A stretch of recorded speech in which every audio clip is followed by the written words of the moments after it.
NHL insider Frank Saravalli believes that Jack Eichel will be signing an extension before the puck drops on a new season. The good doctor says that he believes that Eichel will be in the 13 to $13.5 million range, not 15 million AAV, as we've been hearing of late. We'll pick up the conversation next, right here on Lockdown Golden Knights.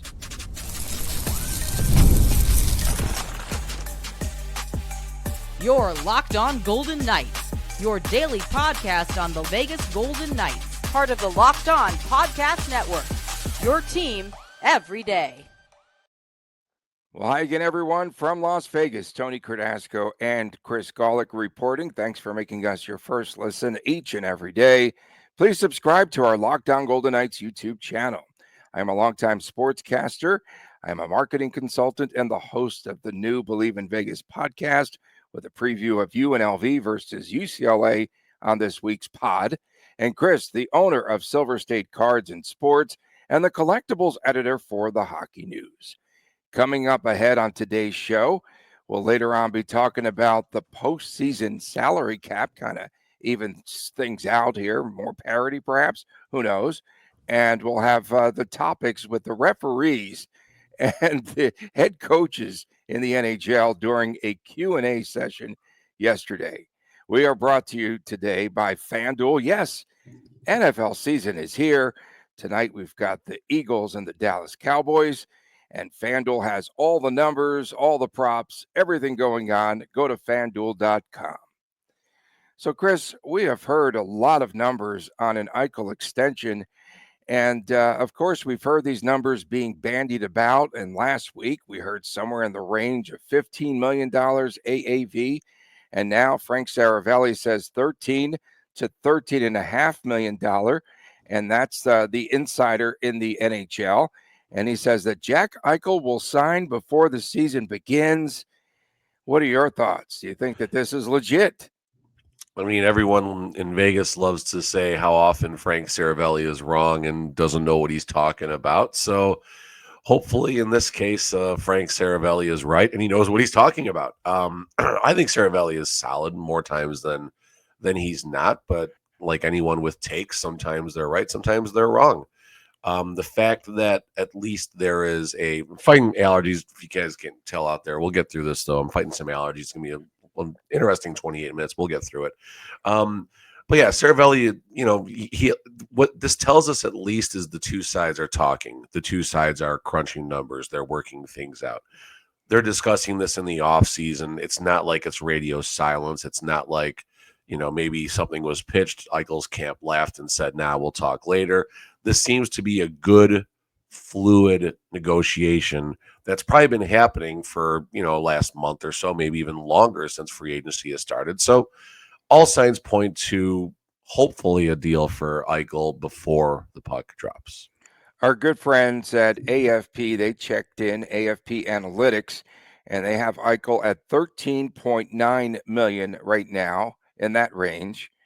Is Eichel, you feel, if he does settle for less than $14 million, is Eichel prioritizing staying in Las Vegas and wanting to show the fans that he wants to win another cup by staying here and by signing before the season begins? That would be really big news here for VGK. I think if Eichel, just going way ahead a year and a half down the road from now, I think if Jack, or 10 months down the road, I should say it like that, if Jack were to go to free agency and just, take, okay, whatever the highest offer is, I'm signing, I don't care where it is, I'm pretty comfortable that 15 times 7 would possibly be on the table. He's that good. He's worth that much. Whether it's a place he really wants to be or not is another discussion point. But I'm sure someone out there, Anaheim, they got all the money in the world, just throwing a random team out there, would be willing to take on Jack Eichel for $15 million. So if he does come in anywhere in that 13.5 to 14 million range, which we're hearing, I think Jack is leaving a little bit on the table because he likes Vegas, because he likes having his family in Vegas, because he likes what he does outside of hockey for the city of Las Vegas with charity functions and everything. And the fact that he just wants to compete for Stanley Cups, plural. He's got one. He's addicted to the confetti, right? Is that what how Pat McAfee would say it. Right, exactly. And David Pinata of the fourth period says that Eichel's next deal, he says, will sit around 13 million, and that still puts Jack Eichel over 100 million if he signs that 8-year deal. Free agency, of course, the class is stacked, and you do not want Jack Eichel to go to market. No, 100%. And Kaprizov, while he's a different type of player, he might be the comparable as far as a contract goes. And you can argue with 100 people who don't live in Vegas and Minnesota who should get paid more between Eichel and Kaprizov. And I'm sure it's going to be probably about a 55-45 split tilted towards Kaprizov a little bit because he's a little flashier. He's going to score the goals and everything. I'm not saying I think Kaprizov is a better player, but sometimes the player putting the puck in the net gets a little more attention than a good, amazing two-way center. So be curious to see once these dominoes start falling. McDavid, of course, is the biggest domino, but everyone keeps saying McDavid sets the market. McDavid has its own market. There's the market that has McDavid, and that's the beginning and the end of the list. McDavid signing, whether he signs for 17 million, 20 million, or 16 million, is absolutely irrelevant. I mean, okay, I guess if McDavid signed for 14 million, which I don't think he would do, I guess it would possibly matter a little bit. But McDavid is his own market, so I don't think that matters much. But Kaprizov is probably the closest one to follow. And Kaprizov, they're saying, is in the $15 million AAV ballpark. And Frank Saravalli also believes that he will sign before the beginning of the season. But I found it interesting that he said that Eichel will sign before Kaprizov. And Pierre LeBrun says that Stan Bowman is not rushing Connor McDavid. You were just talking about McDavid. And Bowman says he's not going to rush the talks between the two sides. He said when Connor McDavid's ready, he's ready. So that's pretty much where that stands right now. Yeah, I mean, I don't necessarily see a world where McDavid just simply walks away. But if he does walk away, there's one thing that's not going to make him stay or leave in Edmonton, and that's money. It's going to be completely about the situation for McDavid at this point. Looking at back to Kaprizov and the parallels between him and Jack Eichel, or lack thereof, Kaprizov has been a 40-goal scorer 3 times in his 5-year NHL career. Last year, he was pacing for 50 goals. Unfortunately, injuries derailed half of his season last year. So that's why I know a lot of people in Vegas, why is Kaprizov worth more? Well, the goals are worth more. I understand the difference of what Jack Eichel brings and his two-way ability and everything. Jack Eichel has more value in Vegas than he does maybe anywhere else because we've seen firsthand what he can do. Well, again, Kaprizov in that small market, he is the show, right? I mean, He's the market. He is the market. So, yes, they can throw a lot more money at him. Whereas here in Vegas, you have Marner and Eichel, that tandem where you need to break up the bread, so to speak. And they started the negotiations with Jack Eichel. So they said, mid-July, who knows, but it's been rather long and lengthy. And I know the fans are anxious right now. And Marner's at 12 million, Jack 13 to $13.5 million. Great. You think that that's fair? I think it's very fair.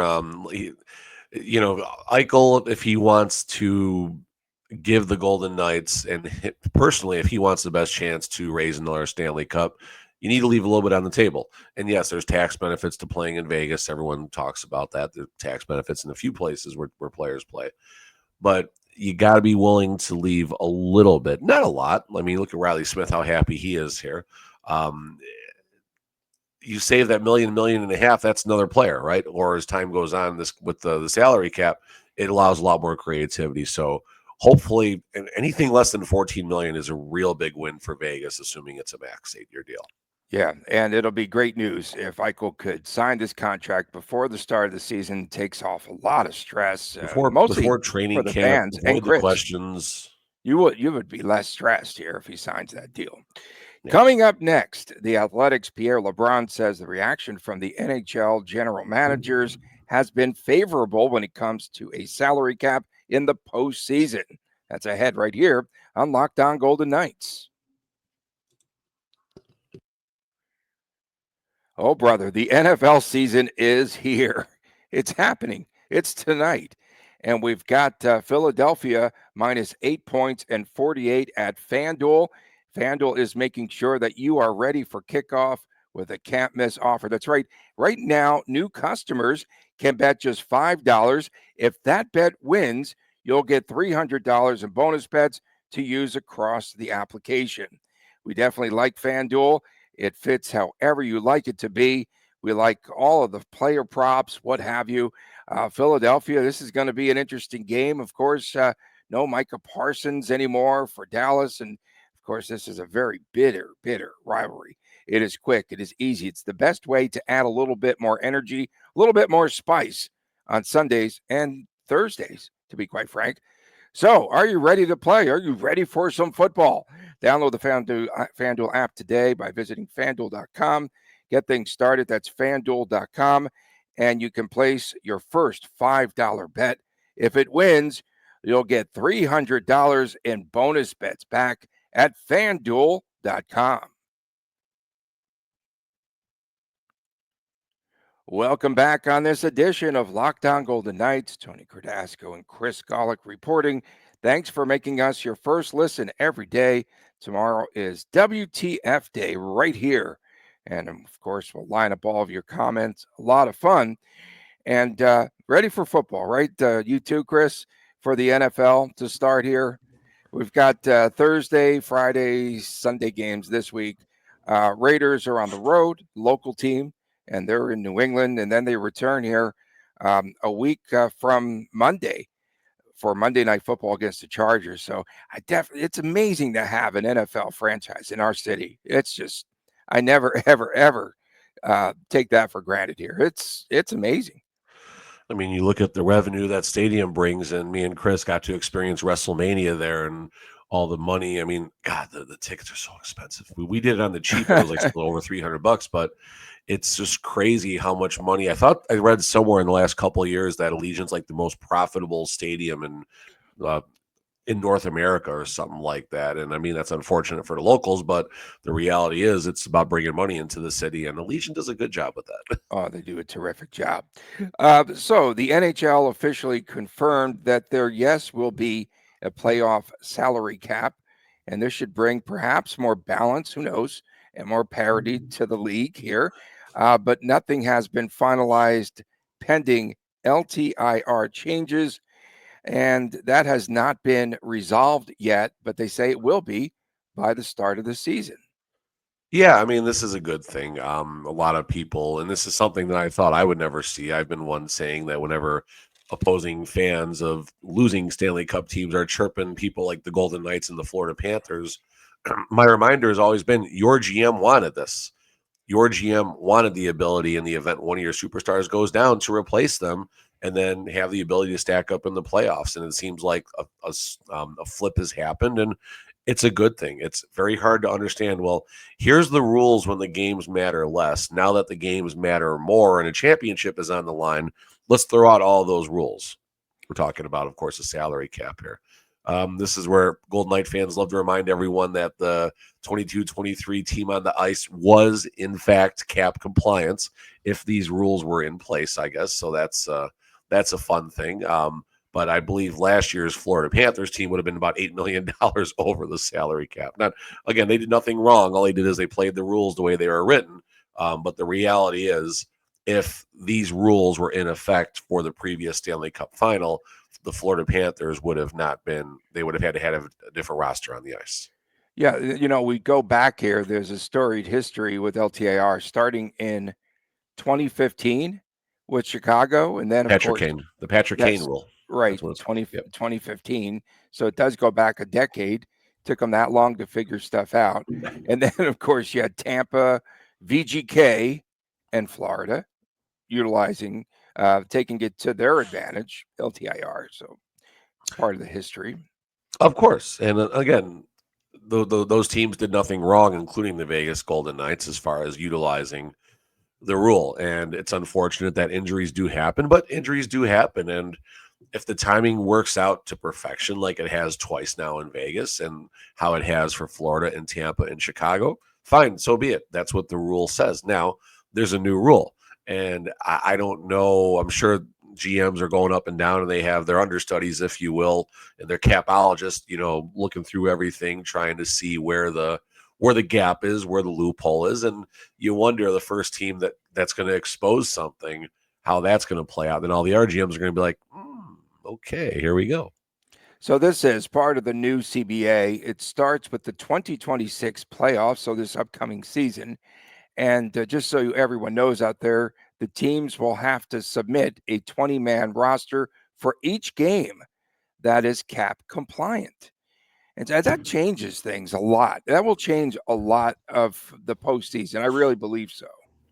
It's parity. It's fair. It's the same rules during the regular season, right? And this puts more stress on the importance of being successful in the regular season because, your Mark Stone isn't going to come marching back game one of the playoffs, or Matty Tkachuk, or Nikita Kucherov, or, of course, more famously, Patrick Kane.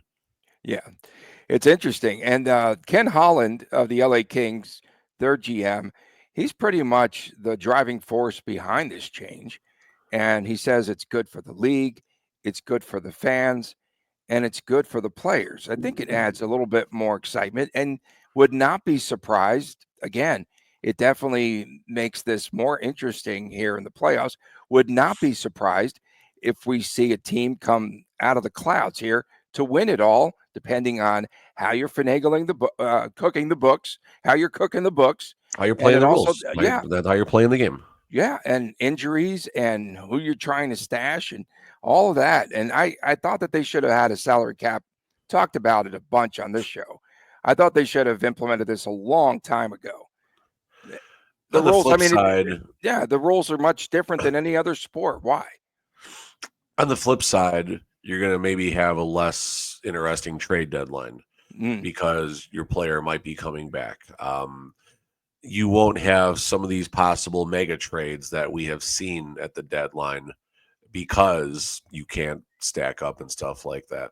And that will impact maybe teams down the stretch and stuff like that, who feel they're a Stanley Cup contending team. They're that one piece away. Someone's hurt, but when are they coming back? Now you got to look a little closer maybe to, get a better pinpoint on when a player might be coming back. I mean, team doctors got a general idea when these injuries happen, and what's said through the media isn't necessarily truth at times, and that's okay. That's part of playing the game and everything. But I do think this will impact the trade deadline a little bit and some possible mega trades. So here's my theory. Yes, I agree with you. It's going to definitely be impacting the trade deadline. But on our last show, we were talking about all of these teams, the lack of trades now. Perhaps, do you think they're hanging on to cap space so that they could spend that loot at that time at the trade deadline? It changes the entire dynamics of the game. No, that's actually a real good, fair takeaway. The Anaheim Ducks, what do we say? They had $25 million or 23 or and 18, I'm like, whatever that number was. This is why. Well, that's the thing. Now that cap space is greater leverage. It was leverage to begin with, but now it's greater leverage. It's control. It's, helping out teams when they're trying to ditch cap space and stuff like that. So it'll definitely change the game a little bit. Quote my good buddy Chris Kondos, I have full and complete confidence that the Golden Knights will still find ways to succeed with any rules that are outlined by the NHL with respect to the salary cap. Coming up next on the show, there were other topics discussed there between the GMs, the coaches at the meetings that they held in Detroit this past week. And the coaches had a chance to do a Q&A with the referees. I wonder what the main topic was there. We'll get to it as we return right here on this edition of Locked On Golden Knights. Most people cannot name all the financial accounts or even what they are worth, whether it's 401ks, properties, investments. And when you don't have the full picture, you can end up leaving so much cabbage on the table. That is why Monarch Money, it's an all-in-one personal finance tool that brings your entire financial life together in one clean, easy-to-use interface on your laptop or even on your phone. Monarch does all the heavy lifting for you. You can link all your accounts in minutes, see clear data visuals, get smart categorization of your spending, and finally feel in control of your money without ever touching a spreadsheet. End of story. I linked all my accounts to Monarch, immediately spotted a few subscriptions. I have so many of those, and I wasn't even using most of them. Canceling those alone will save you a lot of money. Don't let financial opportunities slip through the cracks. Right now, use that promo code LOCKEDONNHL, and you'll receive 50% off of your first year at monarchmoney.com. That's 50% off of your first year at monarchmoney.com. Use that promo code LOCKEDONNHL. Welcome back on this Thursday NFL opening night edition of Locked On Golden Knights. We definitely want to we've been pitching Locked On Shanghai Dragons. We have to be the host of that show. Hey, you got kind of miffed because they responded to me the other day. And then you jumped in there. How do I get a jersey? Did you find a jersey? I want a jersey. I don't care if it's Did a you practice find it? jersey. I want a jersey. I know you were. I thought you were just bitter because they responded to I'm not me. bitter. They responded. I had eyes on the topic. I want a jersey. Wasn't it? I mean, I'm starting to think that maybe I know someone that's doing social media for the team because, like, they'll like a couple of things. They respond to me. Okay, we'll get you. We'll figure out this jersey. We got to do that. Coming up tomorrow, it's Speaking of WTF Day, Shanghai Dragons. And happy birthday to Turk, of course. We will give him that shout out. Tomorrow, WTF Day on Locked On Golden Knights. So general managers and coaches, they convened in Detroit this past week. And one of the unique parts of the meetings, according to Pierre LeBrun, was a Q&A session between the coaches and NHL refs. Why wouldn't they record this? And I would love to see Bruce Cassidy was right there front and center. And other coaches probably, they probably want it at the top of their list, just a guess here, further interpretation of goalie interference rules. Caused a lot of issues, especially in the playoffs. Game number 3, we harken back. The LA Kings in Edmonton. Jim Hiller challenges a game-tying goal by Evander Kane, your guy. Lost the challenge, and he said Kane was inside and impeded with Darcy Kemper inside the crease. And they give Edmonton a power play, and the Oilers score on that power play, take the lead, win the game. So I can't imagine how heated that could have become. I don't know. I mean, I think it's probably more of a laid back thing. And I think, honestly, the coaches and the GMs know that the refs' hands are tied in a lot of this. You got to get a call on the ice, number one, goal or no goal. If it's a goal, was it legally in? You have all the sub things that happen after that. But the real discussion happens in Toronto with the video and the review, pardon me. Those are the people that I want to talk to. I want to know specifically if we're dialing on goaltender interference right now. I want to know specifically how the video review is looking at this from start to finish. And the refs on the ice, they got real time. They can't watch a review until they make the call. And then they obviously, if there's a review, they got the tablet and they'll figure it out at that point. But that's what I would want to know.